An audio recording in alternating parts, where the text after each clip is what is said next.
দর্শক, আড্ডা দিব আজকে ব্রহ্মপুত্র নদের পারে ময়মনসিংহ জেলায় যে পরিমাণ আড্ডা হয় তার একটি বড় অংশ আড্ডায় কিন্তু হয় এই ব্রহ্মপুত্র পাড়ের এই এই নদের পাড়ের এই যে এলাকা। এখানে দেখতেই পাচ্ছেন যে এখানে সব দেশের চলমান পরিস্থিতি এবং বিভিন্ন বিষয় নিয়ে কিন্তু এখানে আড্ডা আলোচনা হয়। আমরা এমন একটি আড্ডা আলোচনায় এখানে উপস্থিত হয়েছি।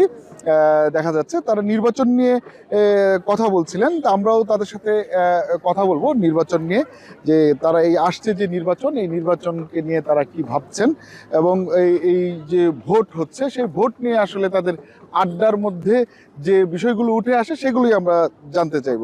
এই যে ভোট নির্বাচন চলে এসছে, আপনার তরুণ প্রজন্ম যারা এখানে আড্ডা দিচ্ছেন, আপনাদের মধ্যে আড্ডার বিষয়গুলো আসলে কি থাকে, কি নিয়ে আলোচনা করেন? নির্বাচন এটা একটা দেশের অন্যতম গুরুত্বপূর্ণ একটা বিষয়। আমার কাছে মনে হয় নির্বাচন প্রতিটা দেশের যে বিষয়গুলা এগুলা সুন্দরভাবে গুছাই নিতে গুরুত্বপূর্ণ ভূমিকা পালন করে। আমরা আসলে নেতা চাই না, আমরা হচ্ছে আমাদের প্রতিনিধি। এই ভোটকে কেন্দ্র করে আপনারা কি প্রত্যাশা করছেন?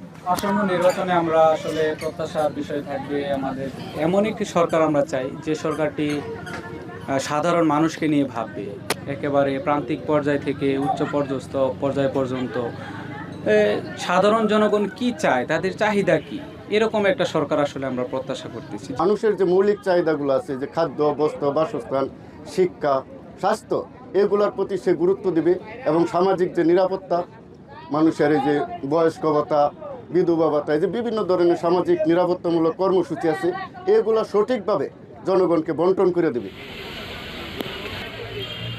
আমরা আরেকটু কথা বলবো, নতুন প্রজন্ম আরো ভোটাররা এখানে উপস্থিত। আসলে আপনারা নির্বাচনকে কেন্দ্র করে কি ধরনের চিন্তা ভাবনা করছেন নতুন প্রজন্ম যারা আছে? আমরা চাই দেশে এরকম একটা নির্বাচন হোক, যেই নির্বাচনে কোনো হানাহানি, কোনো মারামারি হবে না। আমরা যেন সুশৃঙ্খলভাবেই কেন্দ্রে যেয়ে ভোট দিতে পারি, এটাই আমাদের দাবি।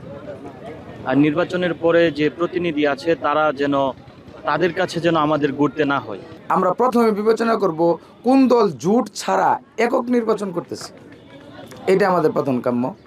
আর দ্বিতীয় কথা হলো, যারা আইনের শাসনকে দেশে প্রতিষ্ঠার লক্ষ্যে কাজ করে যাবে। শুনছিলেন ভোটারদের কথা। নতুন প্রজন্মের ভোটাররা তারা এই নির্বাচনকে তাদের সামনে একটি উৎসাহ নিয়ে দেখছেন এবং অন্যান্য যারা আছেন তারা নানা ধরনের বিচার বিশ্লেষণ করছেন যে কিভাবে কাদেরকে ভোট দিবেন, কাদেরকে ক্ষমতায় আসলে দেশের উন্নতি হবে। এই সব বিষয় তারা, এই যে আড্ডাগুলো হচ্ছে এই আড্ডাগুলোতে তারা স্থান দিচ্ছেন। তবে দিন শেষে তারা একটি জিনিস চাচ্ছেন, সেটি হচ্ছে যারা নির্বাচন আয়োজন করছেন তাদের কাছে যে তারা যেন নির্বিঘ্নে ভোট দিতে পারেন, কোনো ধরনের ঝুট ঝামেলা কিংবা কোনো ধরনের হামলা, পাল্টা হামলা বা এই ধরনের কোনো অস্থিতিশীল পরিবেশ যাতে সৃষ্টি না হয় সেই বিষয়টির দিকে নজর দেওয়ার জন্য ভোটাররা বলছেন যারা এই ভোটের আয়োজনে আছেন।